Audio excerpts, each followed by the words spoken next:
Good morning વિદ્યાર્થી મિત્રો. આજે આપણે હિન્દીમાં કાવ્ય 3 કર્ણ કા જીવન દર્શન खंड काव्य की चर्चा करेंगे.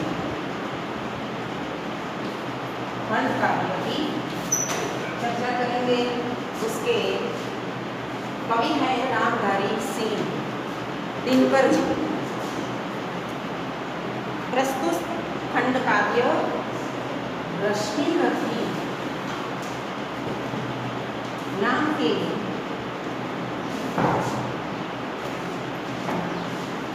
खंड काव्यांश में से महारथी कर्ण के करुण किंतु भव्य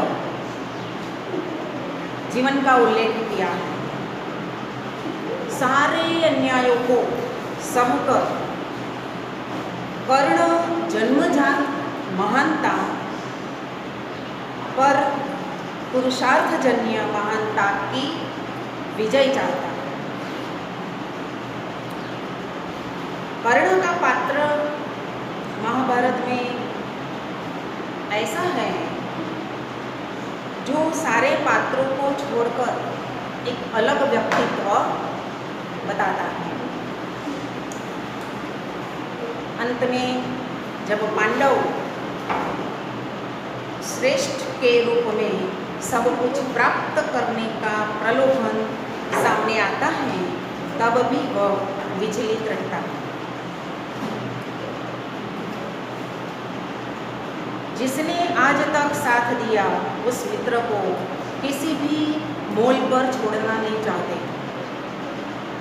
यहाँ पर खंड काव्य का एक अंश दिनकर जी ने रखा है, जिसमें उसका मेन पात्र है कर्ण.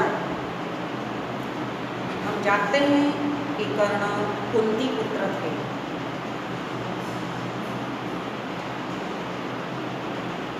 पांडव में वह ज्येष्ठ पुत्र थे. ज्येष्ठ એટલે सबसे बड़े. ज्येष्ठ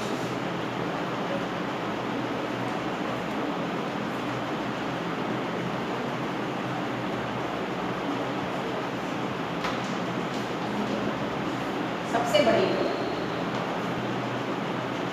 यह दानी थे. उनको दानवीर माना जाता था. उसे धन दौलत सांसारिक सुख वे उनसे पर अलग थे. जैसे हम जानते हैं उसे जन्म से कवच और कुंडल प्राप्त हुए थे.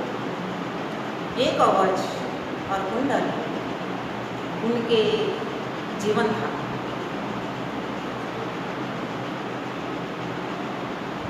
लोक लज्जा के कारण कुंती ने उसे पानी में बहा दिया था. राधे नामक एक नाविक ने उसे पाला पोसा बड़ा किया, शिक्षा दी.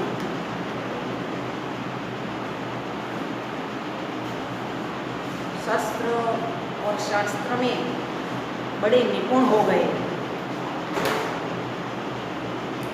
इसी निपुणता के साथ जब वे दुर्योधन से मिले, कौरवों के ज्येष्ठ भाई, तब वे उनके अच्छे दोस्त बन गए.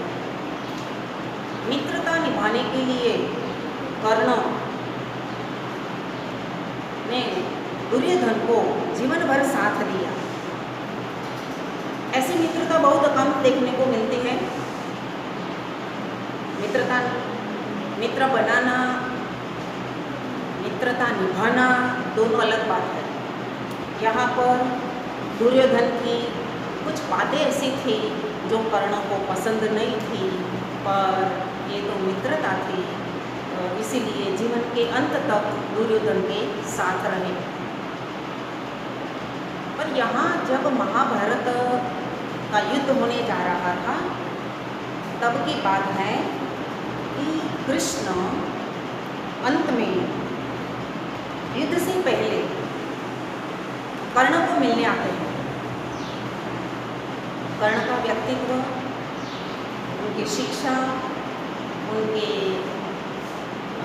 शस्त्रों में पारंगत या निपुणता के कारण कृष्ण जानते थे कि कर्ण को हराना मुश्किल है और जब तक दुर्योधन के पक्ष में कर्ण रहेंगे तब तक तो पांडव जीत नहीं पाएंगे। इसीलिए कर्ण को मिलने के लिए कृष्ण चले जाते हैं उसके शिविर में।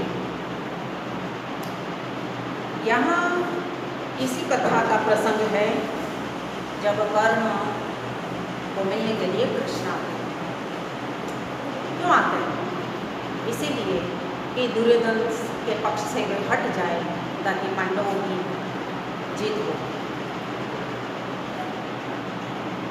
तो काव्य का सारांश यही है कि कृष्ण उसे समझाते हैं। अंत में वे भी कहीं बात करते हैं कि वे कुंती पुत्र थे, पांडवों के ज्येष्ठ भाई हैं और आपको पांडवों का साथ देना चाहिए। अश्वत्थ बार जाता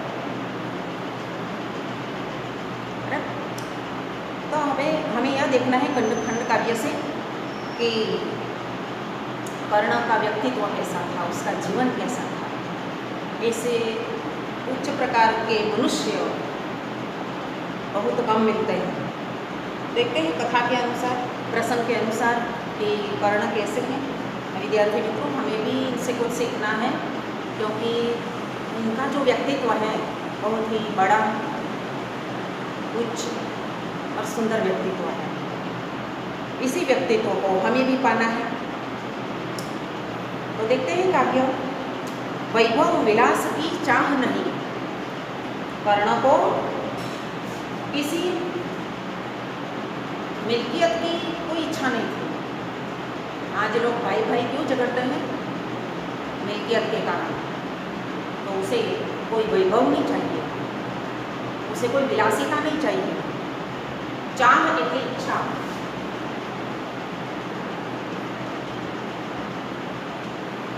चाह એટલે इच्छा, चाहत। अपनी कोई परवाह नहीं, परवाह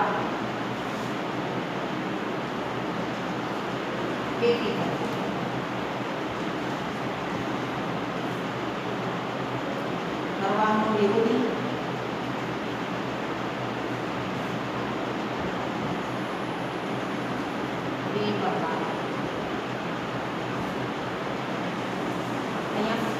विरोधी बेफिक्र।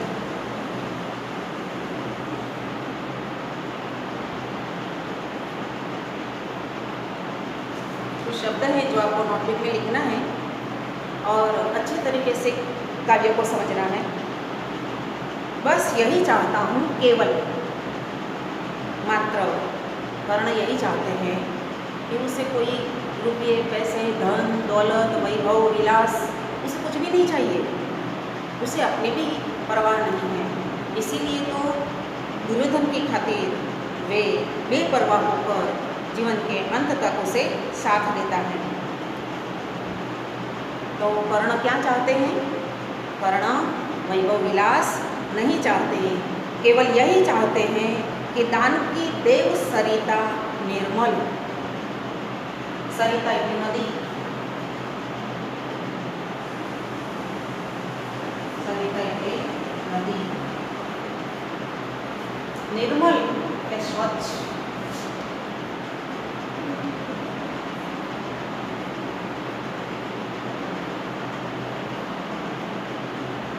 स्वच्छ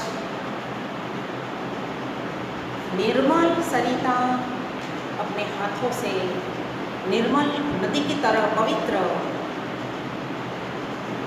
दान दक्षिणा दे, यही वे चाहते हैं। करतल से जरती रहे सदा। करतल,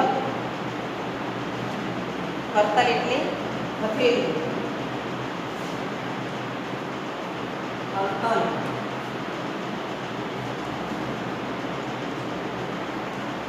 हथेली, अपनी हथेली से दान दक्षिणा पवित्र नदी की तरह अपने हाथों से बहती रहे। बस यही चाहना थी कर्ण की। फिर से 2 लाइन दोहरा देते हैं।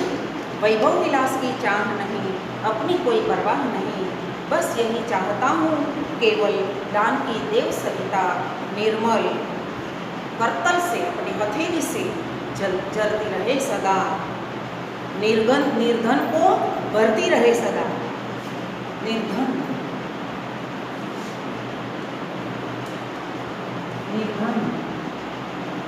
गरीब जिसके पास धन नहीं होता। इतने दयालु थे कर्ण, इन पंक्तियों से हमें मालूम होता है। वे चाहते हैं कि अपनी हथेली से हमेशा नदी की तरह पवित्र की दान दक्षिणा में देता रहूं, अपने गरीबों को धनवान बनाता रहूं। मतलब वे पूरे जीवन में दान का महत्व देते हैं, उसे वैभव विलास तो चाहिए ही नहीं। ये सारी बातें कर्ण कृष्ण को कहते हैं कि मुझे ज्येष्ठ पांडव बनकर पांडवों की मिल्कियत, उनका वैभव विलास, उनका राज्य नहीं चाहिए मुझे। मेरा तो यही जीवन रहे कि मैं सदैव अपनी हथेली से पवित्र नदी की तरह दान देता रहूं और गरीबों के साथ रहूं। तुच्छ है राज्य क्या केशव, केशव એટલે कृष्ण। हे कृष्ण, राज्य तो तुच्छ है, तुच्छ।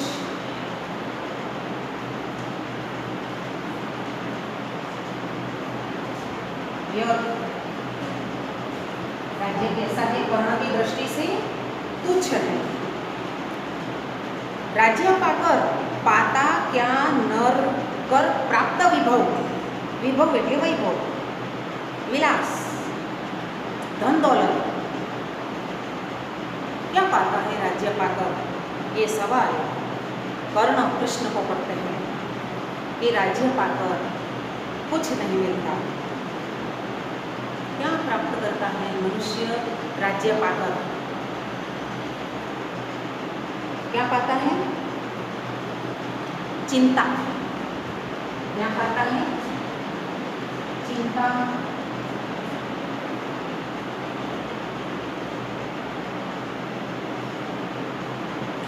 चिंता प्रभुत्व, अत्यल्प हास,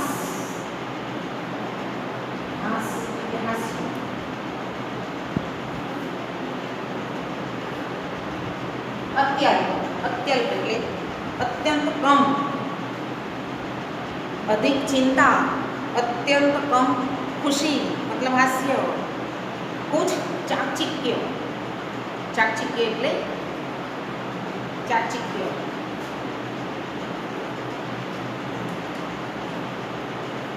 चाकचिक्य पाता है। चाकचिक्य એટલે अधिक चमक। क्या पाता है राज्य में? जो राज्य पाता है वह चिंता पाता है, कम हास्य मिलता है, मतलब कम खुशी मिलती है, उसका राज्य चकाचौंध होता है। फिर कुछ क्षण का विलास मिलता है, कुछ क्षण का विलास मिलता है। इसीलिए कर्ण के लिए राज्य कैसा है? तुच्छ है, व्यर्थ है। पर वह भी यही गंवाना है। राज्य पाकर मनुष्य को चिंता मिलती है, कम खुशी मिलती है, चकाचौंध और रोशनी मिलती है, कुछ क्षण विलास भी मिलता है, विलास यानी विलासिता, खुशी। पर कभी कभी इसको भी गंवाना पड़ता है। गंवाना यानी छोड़ना, गंवाना, छोड़ना पड़ता है, त्याग करना ही पड़ता है। क्योंकि राज्य में क्या होता है, राजा राजा एक दूसरों पर हमला करते हैं, युद्ध करते हैं, किसी की हार होती है, किसी की जीत होती है। अगर हार हो जाती है तो राज्य की का सारा वैभव, सारी विलासिता से दूर रहना पड़ता है, त्यागना पड़ता है, छोड़ना पड़ता है। कभी जो खुशी मिली थी ये भी चली जाती है। इसीलिए कर्ण के लिए राज्य तुच्छ है, राज्य पाना तुच्छ है। दुर्योधन के साथ युद्ध करके वे कुछ पाना नहीं चाहते, राज्य पाना नहीं चाहते, पर कृष्ण को यह बात समझाना चाहते हैं कि ये भी अगर मिले जीतने के बाद तो उसे भी गंवाना पड़ता ही है, कुछ साथ नहीं ले जाना है। जीवन में ये सारी चीज़ें, वैभव, विलास, राज्य, खुशियाँ, ये सब गंवा कर हमें कुछ नहीं प्राप्त होता। कुछ साथ ले जाना नहीं है तो राज्य पाना क्यों? ये सारी बातें कृष्ण से कर्ण कहते हैं। वे राज्य की बात यहाँ पर कृष्ण से इसीलिए कहते हैं कि मैं युद्ध अपने लिए नहीं कर रहा हूँ, मैं युद्ध राज्य पाने के लिए नहीं कर रहा हूँ, मैं ये युद्ध पांडवों के शत्रु मानकर नहीं कर रहा हूँ, मैं ये युद्ध विलासिता के लिए नहीं कर रहा हूँ, मुझे कोई इसमें जीत नहीं चाहिए। इसीलिए कर्ण के लिए ये राज्य तुच्छ है, क्योंकि वे जानता है कि जीवन में मृत्यु के बाद कुछ साथ आने वाला मनुष्य से, मुझसे मनुष्य जो होते हैं कंचन का भार नहीं ढोते। कंचन, कंचन सोना, स्वर्ण,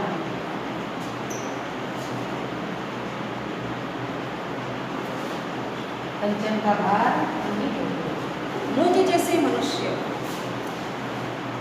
मेरे जैसे मनुष्य जो होते हैं वे कंचन का भार नहीं ढोते, मिल्कियत इकट्ठी नहीं करते, धन दौलत इकट्ठा नहीं करते, लोगों से धन दौलत, जल जवेरात, ये सब जो चीज़ें हैं, सोना वोना, ये प्राप्त नहीं करते, क्योंकि मुझ जैसे मनुष्य को इसकी कोई चाह नहीं है। पाते हैं धन बिखराने को। मुझ जैसा मनुष्य अगर धन भी मिल जाए तो क्या करते हैं? धन को बिखराते हैं, दान कर देते हैं। गरीबों के लिए दया का भाव आ जाता है, लाते हैं रतन लुटाने।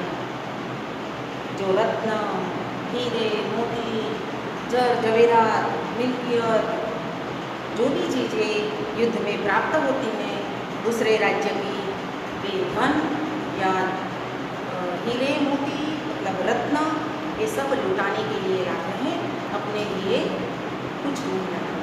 कैसे मनुष्य धन बिखराते हैं? कर्ण जैसे मनुष्य धन दौलत बिखरा देते हैं, धन दौलत दान में दे देते हैं, और ऐसे मनुष्य कर्ण जैसे मनुष्य होते हैं और बहुत कम मिलते हैं। जग से न कभी कुछ लेते हैं, उसे कोई चीज़ की चाह नहीं होती। जग से भी, जगत से उसे कुछ नहीं चाहिए। दान ही हृदय का देते हैं। दान दौलत को तो दान में देते ही हैं, पर अपना हृदय भी दान कर देते हैं। ऐसे मनुष्य, कर्ण जैसे मनुष्य। फिर से एक बात देख लेते हैं, पूरा काव्य जहाँ तक मैंने चर्चा की। कर्ण कुंती का पुत्र था, पांडव में वह ज्येष्ठ था, वे दानी है, उसे धन दौलत संसार के कोई सुख अब नहीं चाहिए, जीवन की उसे कोई परवाह नहीं। उसकी यही इच्छा है कि उसके हाथों से दान की पवित्र नदी सदा बहती रहे और निर्धनों को सदा सुखी बनाए। कर्ण राज्यों को तुच्छ समझते हैं और क्षणभंगुर समझते हैं। वैभव पाकर मनुष्य को अधिक चिंताएं मिलती है, नाम मात्र की खुशी मिलती है, थोड़ी चमक दमक और थोड़े समय के लिए सुख मिलता है, लेकिन सभी चीज़ें उसे यही छोड़कर खाली हाथ में जाना पड़ता है। धन का उपयोग परोपकार में करना चाहिए।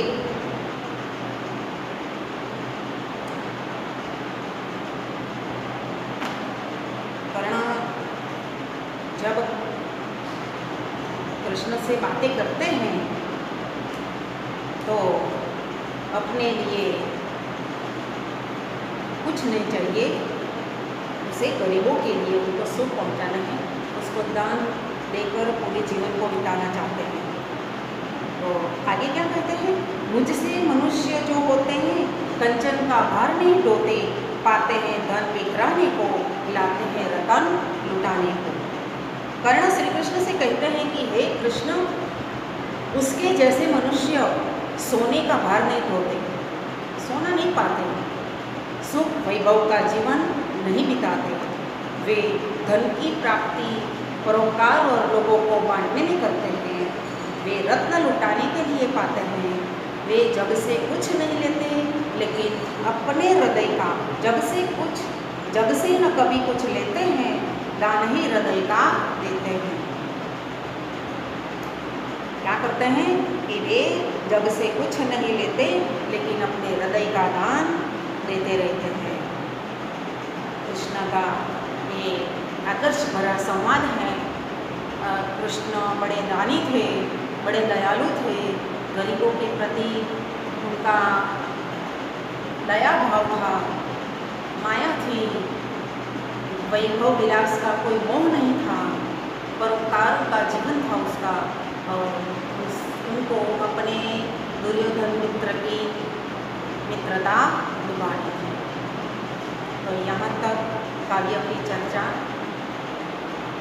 रख देते हैं, आगे का अभ्यास दूसरे वीडियो में करेंगे। उसके पहले मैं आपको इनसे संबंधित, काव्य से संबंधित कुछ प्रश्न देती हूँ, आपको अपने नोटबुक में लिखना है। एक वाक्य के प्रश्न के उत्तर आपको लिखना है, ये भी साथ में नोटबुक में लिखना है। एक वाक्य के प्रश्न के उत्तर।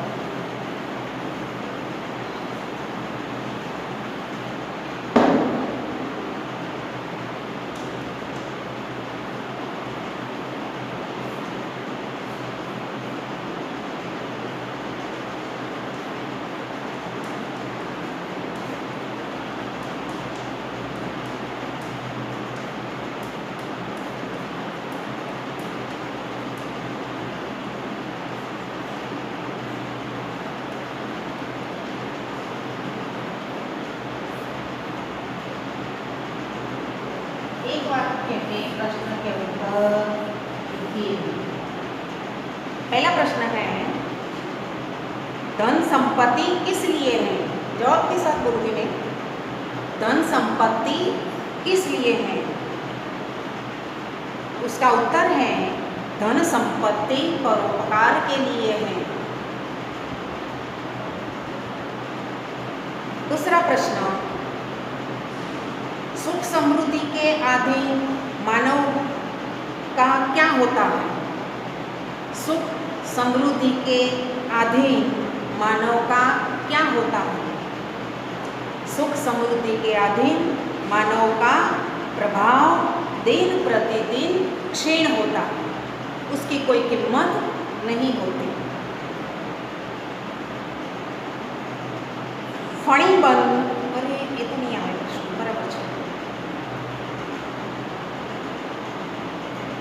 हाँ, बस यही दो प्रश्न हैं और साथ में दो वाक्य के प्रश्न के उत्तर भी लिखने हैं। एक वाक्य के, दो वाक्य के हैं, 2 या 3 वाक्य के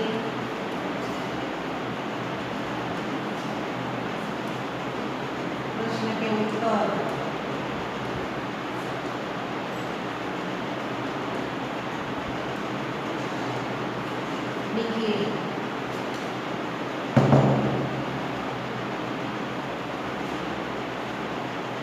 पहला प्रश्न है, लिखिए आप लोग, विभव से, विभव એટલે वैभव, विभव से क्या प्राप्त होता है? विभव से क्या प्राप्त होता है? उसका जवाब है, वैभव से मनुष्य को चिंताएं और थोड़ी हंसी खुशी प्राप्त होती है। वैभव से मनुष्य को चिंताएं और थोड़ी हंसी खुशी प्राप्त होती है। चमक दमक और क्षणिक भोग विलास प्राप्त होता है। चमक दमक और क्षणिक भोग विलास प्राप्त होता है।